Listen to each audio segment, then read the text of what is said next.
Good morning. Thanks so much for being here, guys. I want to say thanks, especially if you're a guest with us this weekend and this is your first time here. Thanks for showing up, and I'd love to meet you, maybe hear how you made your way to the campus, and maybe get a little bit of your story. So say hi on your way out, and I'd love to connect with you there. And I want to point some things out that may be helpful for you.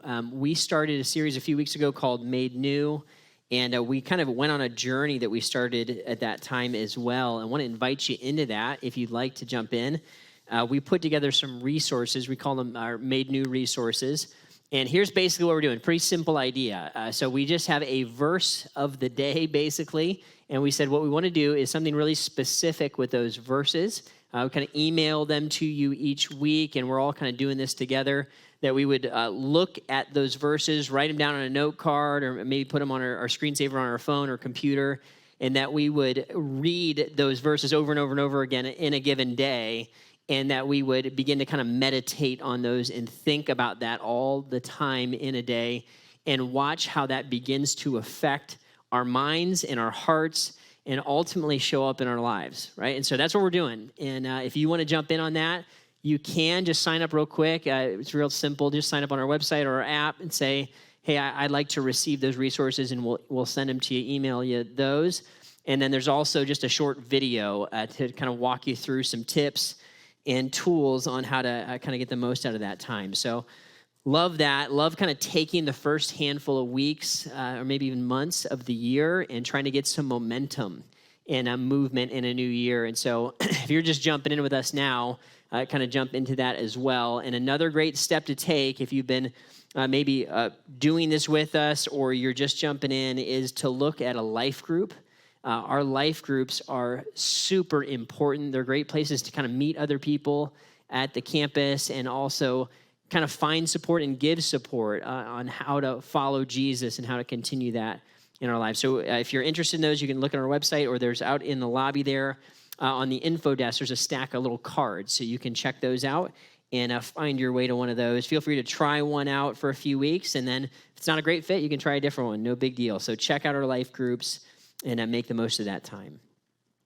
And then want to jump into our conversation actually in the series at this point. So we jumped into this Made New series, and we said really what this is all going to be about is focusing in on our identity, right? Answering the question, who am I?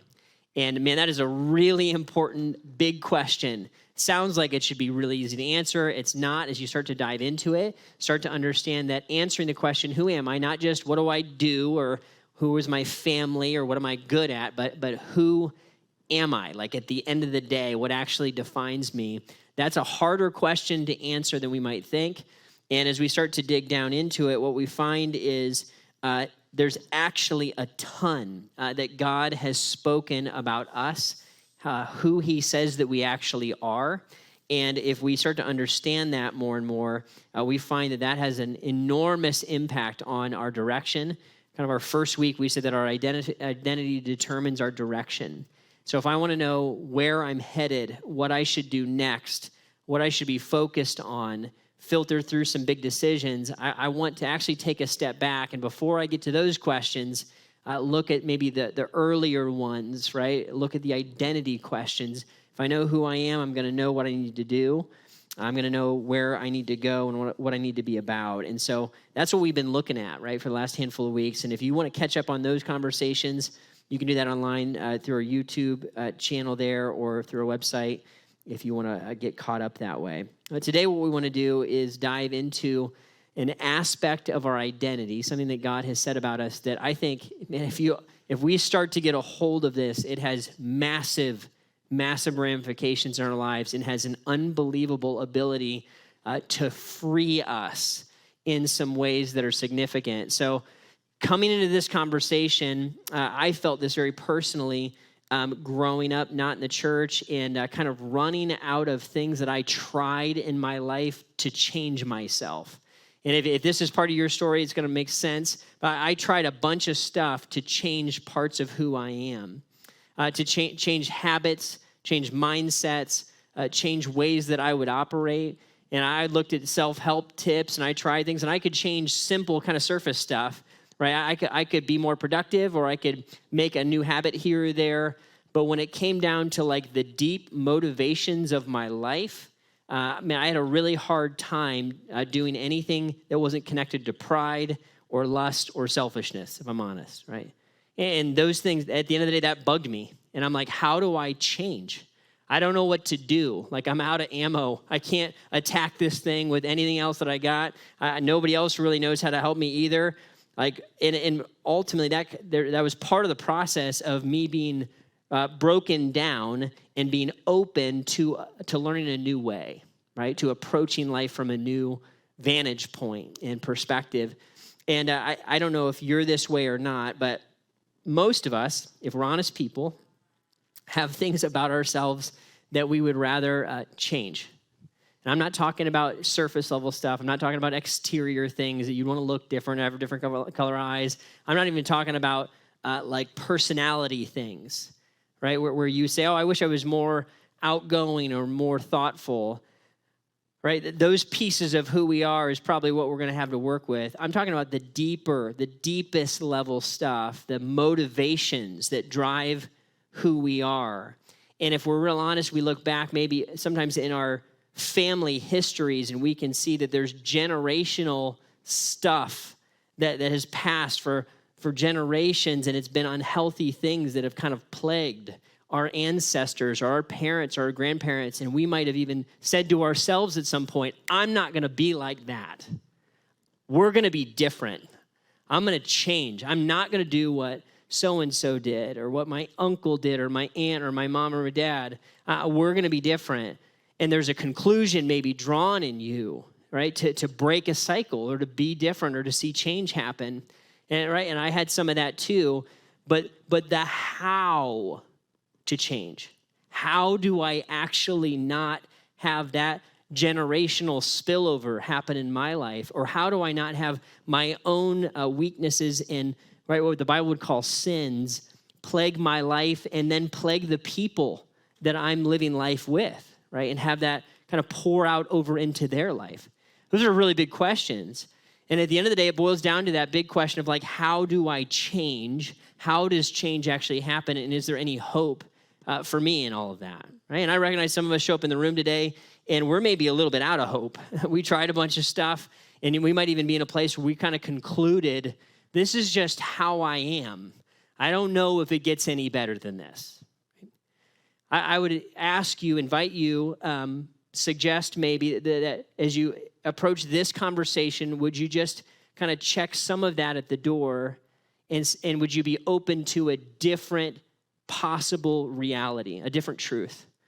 Maybe there actually is reason to hope that we haven't discovered yet or haven't looked at, or maybe we've seen with new eyes.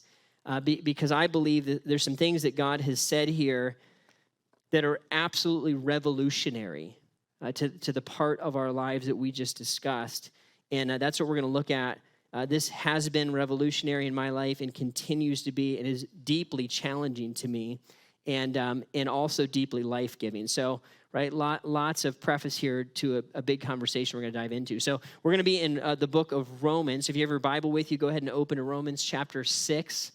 Romans chapter 6. If you don't have a Bible and you want to like follow along physically in a Bible, you can do that with the Bibles right underneath your chairs there right in front of you. In fact, you can take that home with you if you don't have a Bible. We'd love to give that to you and have that be our gift from us to you.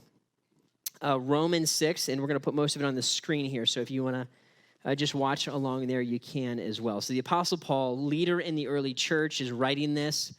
And what he's doing is he's in the middle. We're kind of looking at one piece of a big conversation that Paul is having. He's having this conversation with a specific group of people, and this may be helpful to you. When you think about the Bible, don't think of the Bible as a book. Think of it as a library of books, right? There's 66 books in here, and we're looking at one part of one of those books.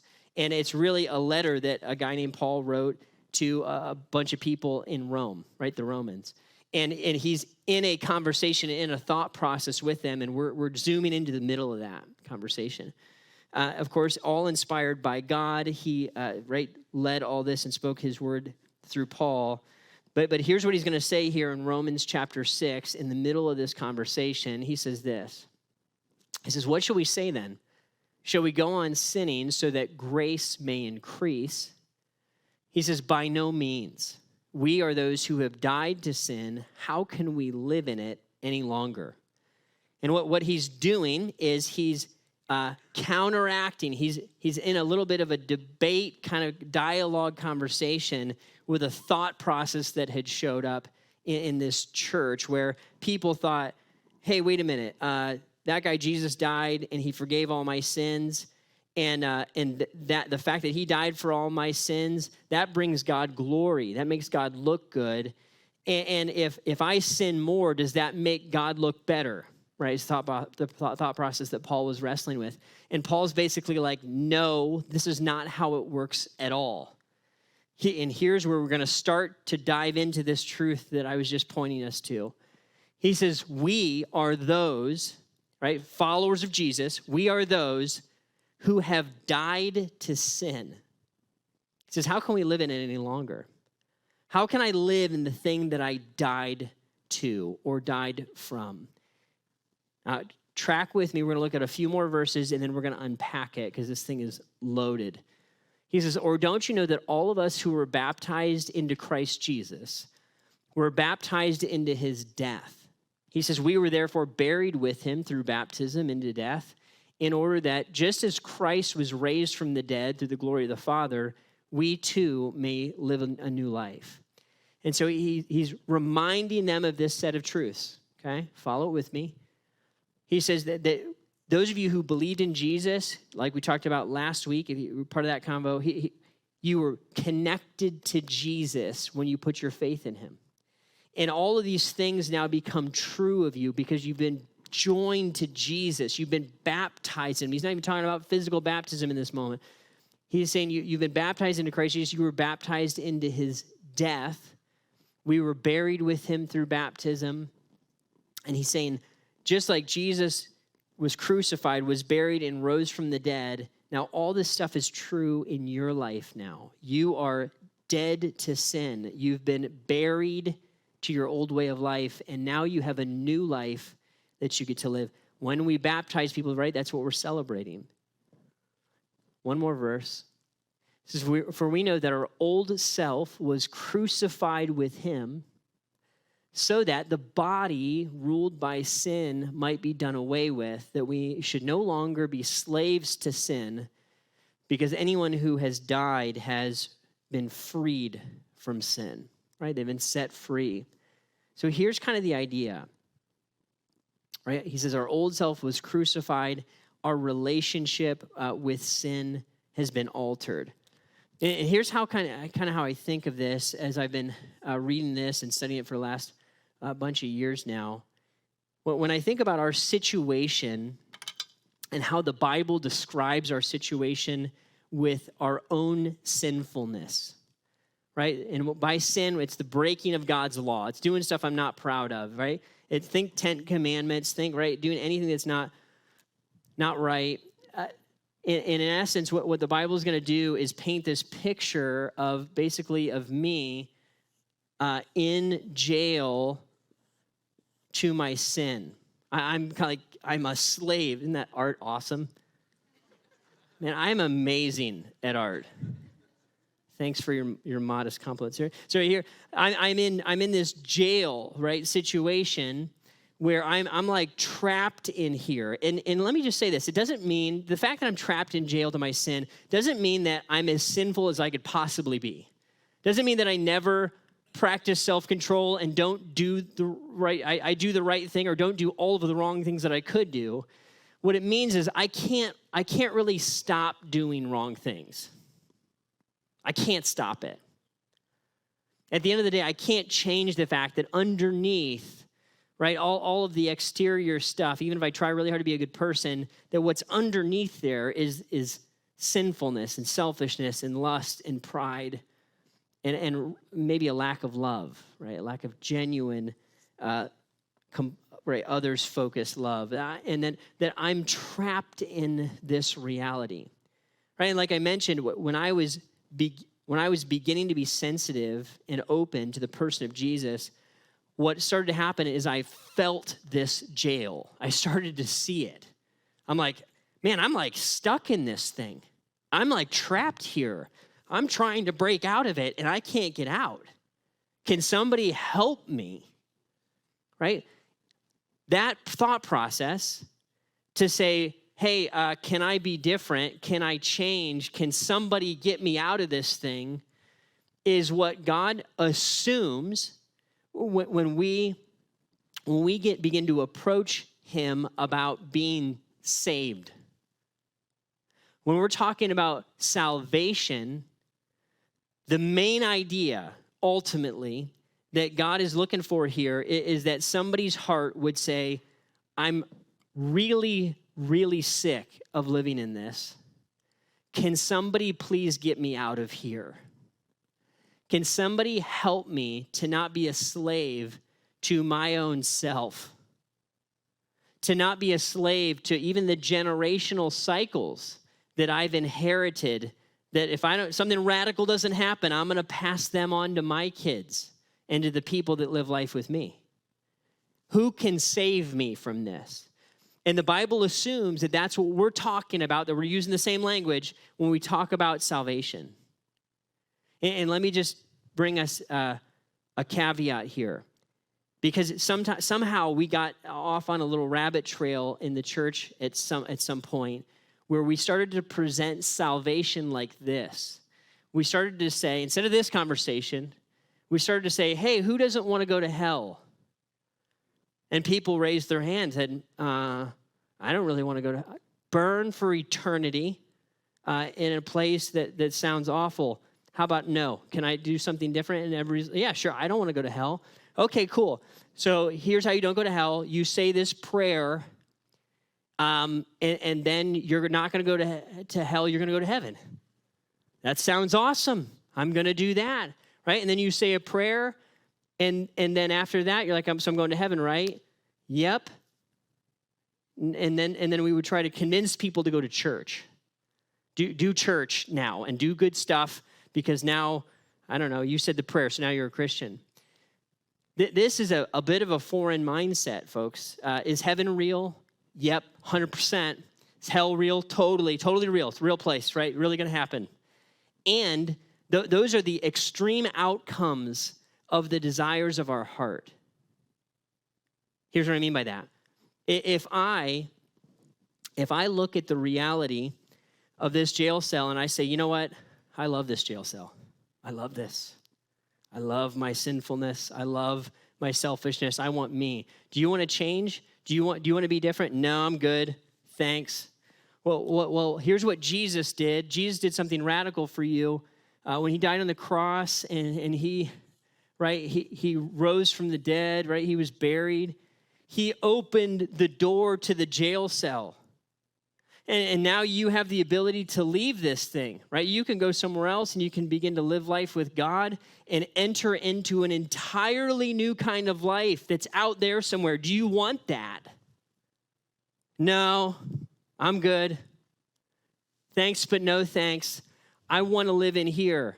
And if over and over and over this person, right, rejects over and over and over the invitation to freedom and the invitation to go live a new life that's not consumed by sin and basically personally rejects God, over and over, if that's what happens, then finally at the end of someone's life, God's going to say, if this is what you wanted, I offered it to you. I love you. I sent my son to be with you. I sent people into your life to tell you the truth. I gave you my word. And if you don't want that over and over and over, I'm going to give you what you want. You don't want to be with me? Then you don't have to be with me. Folks, that's hell.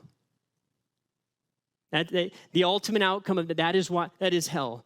It is the trajectory of where I was already headed. What's heaven? Oh man, God wants me to be with him. He wants to live life with me. He wants me to set me free from the things I've been in bondage to. Yeah, and I can move towards him and live life with him. Yeah, is that the desire of your heart? Yes. Then you can ultimately have what you've been wanting. So what's salvation again? Salvation, not going to hell and salvation is God helping me to break out of the slavery that I've found myself in and offering to live life with me in a brand new way. Man, that's really good news. For the person that's here today and it's on the planet that hears this news, who's looking to change, who recognizes, man, I hate this stuff that I do. Literally, somebody said this to me this morning before service. Somebody who volunteers with us, they said to me, man, Ryan, I'm so sick of myself. I'm just so sick. And they were saying it in kind of a joking way because they were just frustrated with this thing they keep doing over and over. And they know that it's a habit and a mindset that they're trying to break. So I'm so sick of myself. I said, man, I know what you're talking about. I get sick of myself too. I get sick of being this way. For the person that says, I'm sick of myself, I need to be different. Good news. The door to the jail cell has been busted open by the work of Jesus. The jail cell is still real. It still exists, but the lock is busted. The door is open. And I can go try to find my way out of my jail cell somewhere else. I can go through this front door, this side door, and try to work my way out or become a good person. But at the end of the day, the only way out is through Jesus, right, through the work that he's done. And now I have been set free to ultimately be able to enjoy a real free life with Christ. I don't have to be a slave to sin any longer. Here's a big conclusion that we could draw. The work of Christ not only offered forgiveness for sin, it also offered a new kind of freedom from sin. Did you hear that? Did the work of Christ offer forgiveness of sin? Absolutely. Are my sins forgiven by Jesus? They absolutely can be, 100%. And there's a new freedom from sin that I don't have to be a slave to it any longer. I'm not bound by it. I'm not in the jail cell. The door has been opened. The lock has been broken. In a very real way, I can say, I'm dead to sin. That's what the Bible says about me. Now, you're thinking people, you're smart people, and so you're probably at some point going to think, well, if I'm free from sin, and every other Christ follower is free from sin, I don't know, it seems like we still sin quite a bit. Why is that?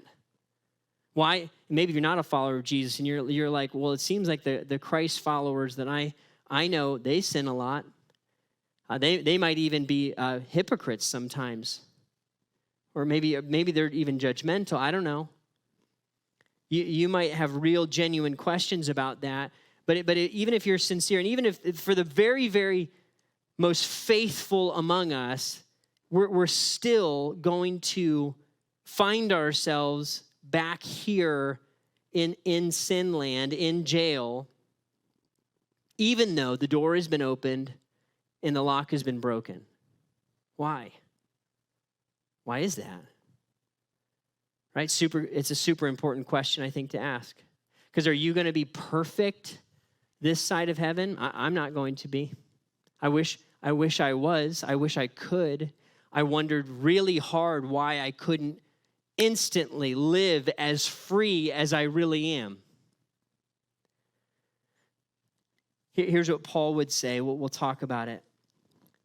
Paul would say this, right? He's a leader in the church, big deal. Romans 7:21, here's what he says. So I find this law at work.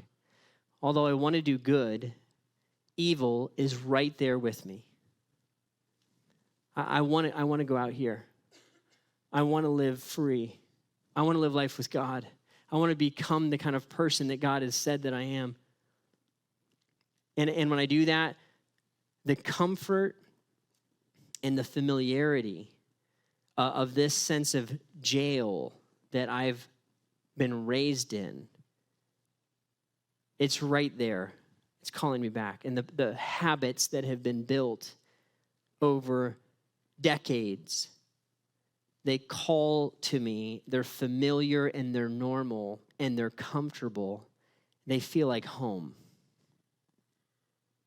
Right? So I want to do good. I want to do what God wants me to do, and yet this familiar thing keeps calling back to me because it's the instinct that I have lived over and over and over.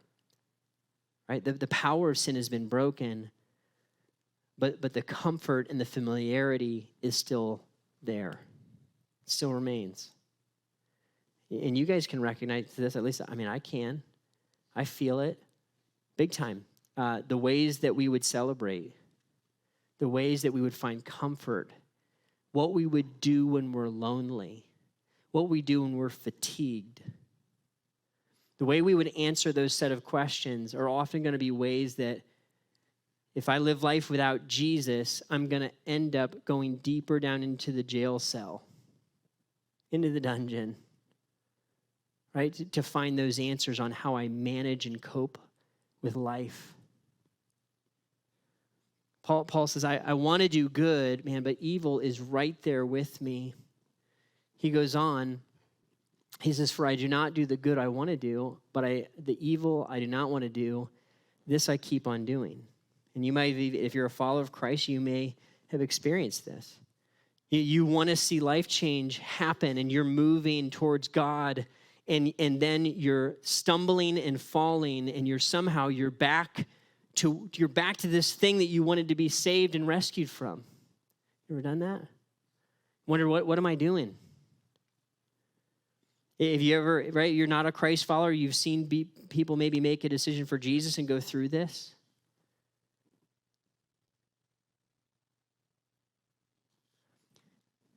This struggle that we're in the thick of, finding freedom from prison, is something that we will practice and work out the rest of our lives until we see Jesus face to face. That's the reality. And here's the thing I want you to be encouraged by. Be encouraged that the goal of this conversation is not one of guilt. This is not about you didn't do it right all the time. Jesus took care of all that guilt. This is about more freedom, more life that's out here. More is better, right? Is that a conclusion that we can begin to draw? So here's a few things I want us to conclude and make sure we're paying attention to. Here's the first one, right? Freedom is available. I want you to hear loud and clear the radical things that God has said about you if you follow Jesus, or is saying to you if you consider and make the step to follow him. These will become true of you. Freedom it's available to you. It's real. You don't have to be a slave to sin anymore.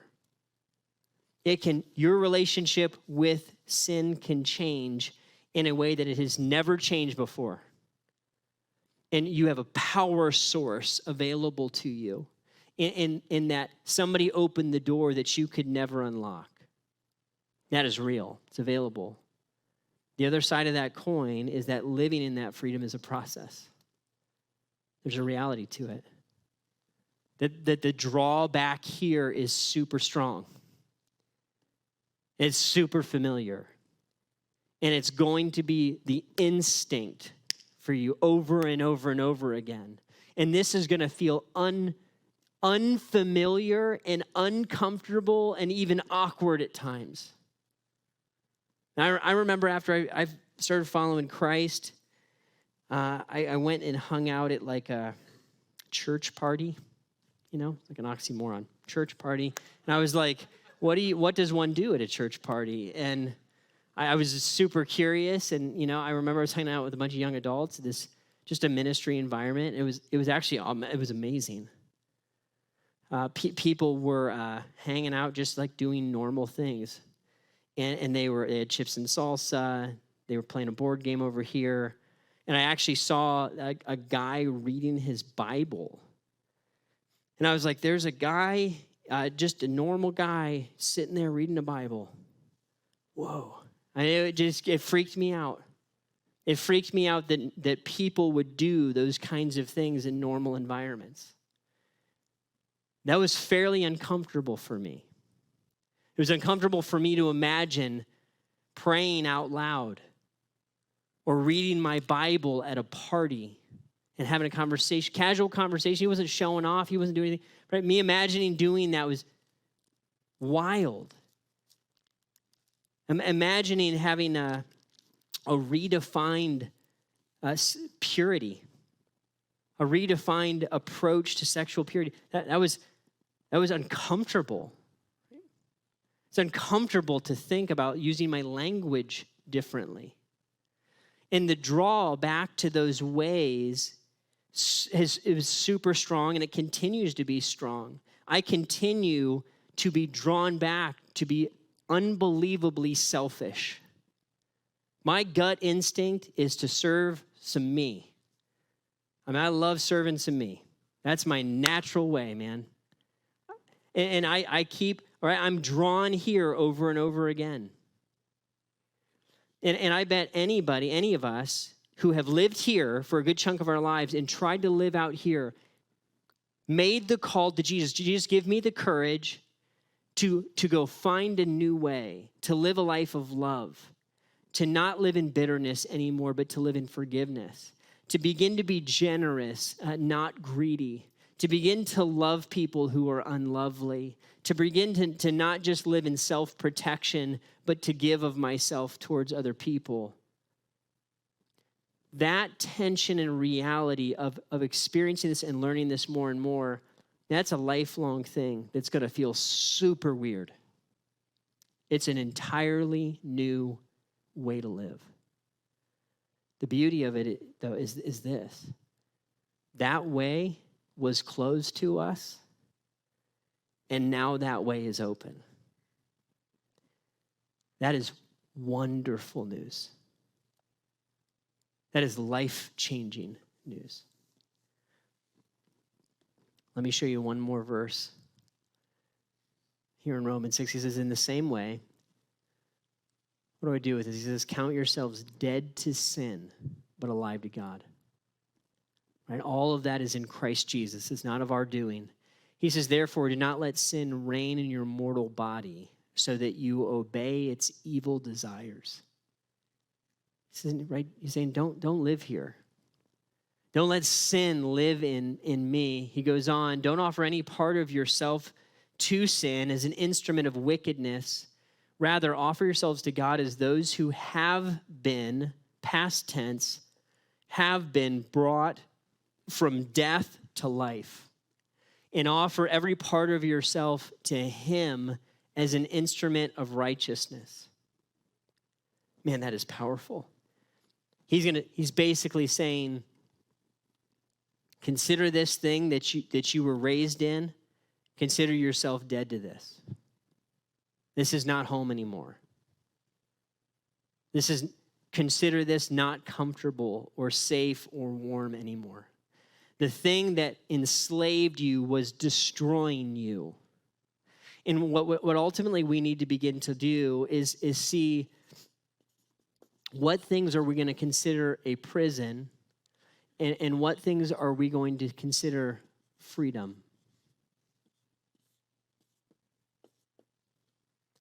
For most of us, there's a time in our lives when we consider this freedom. Isn't that how it's often presented? Right? When I grew up outside of the church world, I grew up with my own moral code that I created in my own head that made sense to me. I tried to live in it. And then I went to college, and like any other kid in college that's trying to figure out who they are, what they're going to be about, I thought to myself at this time, maybe I've been missing out. Maybe I've been missing out on the good life that I could have experienced. And so I started to throw off my own moral code and begin to party and begin to hook up with girls, right? Begin to go down a road I never wanted to go down because I thought, certainly that's where freedom is. And down that road, what I found, all before Jesus, is all I found was another form of slavery, another form of emptiness, and more pain down that road. But all this is presented as this is the great way of freedom. Get wasted, it's where the good life is. Get substances, this is where the good life is. Hook up with lots of people, right? Have casual sex, whoever you want, hook up. It's amazing. Really? It's amazing to find a stranger and join your bodies together and then not have relationship with one another. My experience of that is what you're left with is guilt and shame and regret and broken people. They then need another coping mechanism to deal with the new set of pain that they created. So maybe I'll drink some more or use some more because I've got some pain that I created, and that creates some more pain, and now I've got this avalanche of pain. I'm drilling down into the bedrock of the jail cell deeper and deeper and deeper. There's no life there. And by the way, there's no life in more bitterness and more unforgiveness. There's no bitterness. There's no life found in any of those sins. That stuff is where slavery is. So I've got to ask myself the question, what is prison and what is freedom? Because there was a time when I thought reading my Bible and going to church, man, that feels like prison. That feels like a dead end. And now I would look at you and say, that's where freedom is found. That's where we talk about freedom. That's where we find good news. Are you hearing me? We've got to wrestle this all through, folks. And here's the thing. What we do, are you ready? What we do with this picture will have generational impact on your life and on the lives of the people that are connected to you. How you define freedom and how you define prison, and if you decide to believe that you are free or not, it will be the determining factor if you're just another story of wreckage that plays out and pours out into the next generation, or if it stops with you. You and I, we have the freedom to make that decision. Right? Because God has put you on the planet right here, right now. He knows the family you were born into. He knows the wreckage that has poured through this planet, including the line of wreckage that you were born into. And he is asking you, calling you to be the one that has the courage to actually get up and move, to follow Jesus out of this death trap into a new way. And let me just tell you that will feel terrifying. You will feel afraid. You will feel exhilarated. You will feel incompetent. You will feel lost. You will be mocked. You will be ostracized. You'll be rejected by friends and family. But it could end with you. You could be the one that gets to break that cycle. And the blessing that goes to your children.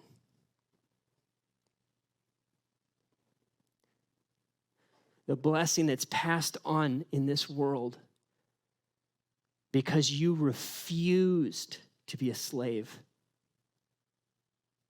You refused to be a slave to evil.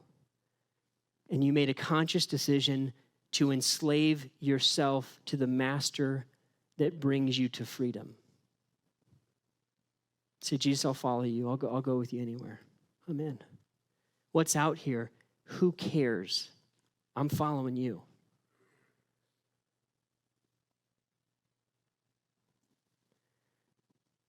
Guys, this passage wrecks me. It just does. It wrecks me because I still am in and out, back and forth. And I look at how much more freedom I get to enjoy today than I had 20 years ago. And I say, God, thank you. That's your work in my life. And here's the prayer. God, would you give me courage to be just as different, even more different in 20 years from now than I am 20 years from when I first met you. I want to be different. I want Jesus to continue to lead me out of this, to become the person that he designed me to be, that he redeemed me to be. Folks, those are the questions on the docket for all of us. Here's the questions. Number one, has the door been opened for you? Have you ever said yes to Jesus? Have you ever looked at him and said, get me out of this? Get me out of it. I did it. I put myself in this cell, and I need forgiven. I need rescued. Save me. I believe that your death, burial, resurrection, your life opens this to me, and I want it. Have you ever said that? Never made that decision. That's it. That's the one to make. Step one. Make it today. I'm not asking you, do you not want to go to hell? I'm asking you, do you want saved? Do you want to be different? If that's what you want, that's what you'll have. Guys, here's the next question.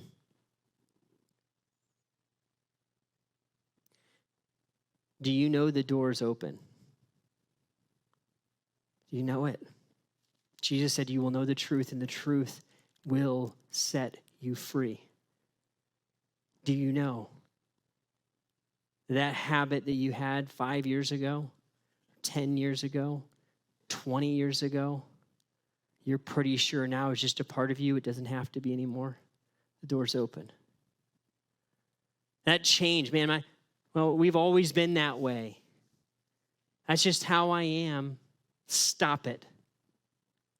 I don't care if you fail 1,000 times. Don't conclude that the door is shut on you. Please. Do you know the door is open? There's no reason. There's no excuse. There's nothing to hide behind. I can be changed. Why? Because the power of Jesus has been unleashed and can be unleashed in my life.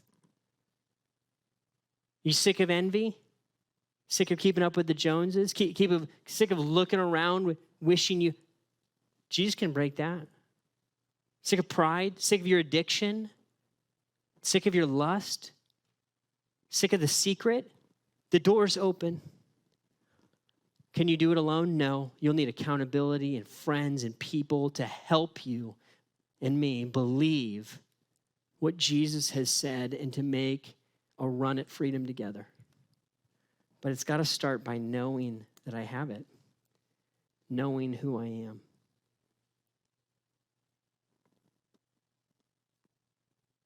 Because I believe that this truth and believing this truth is life-altering. It's right there in the Bible. The question isn't, did Jesus say it? The question is, will I believe it?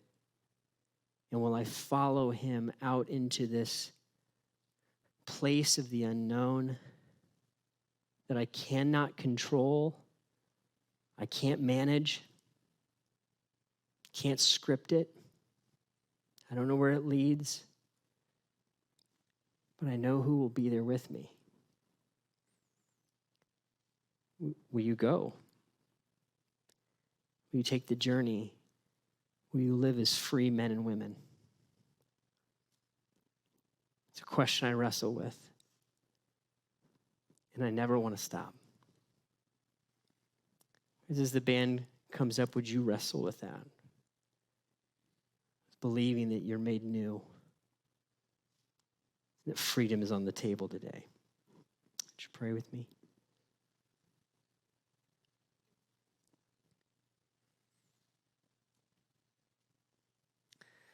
Lord, when I think about the radical things that you've said about us, Lord, I'm just blown away. Or if anything, I deeply underestimate what you're able to do in my life. And so, God, I pray for myself and for everyone hearing my voice today that you would give unbelievable amounts of faith and courage to take hold of the life that is truly life, the abundant life, the life that is lived with you, not in our own self-made prisons. Give us courage today, God, to love you and to move towards you, to surrender who we are to your definition. Meet us here, Lord.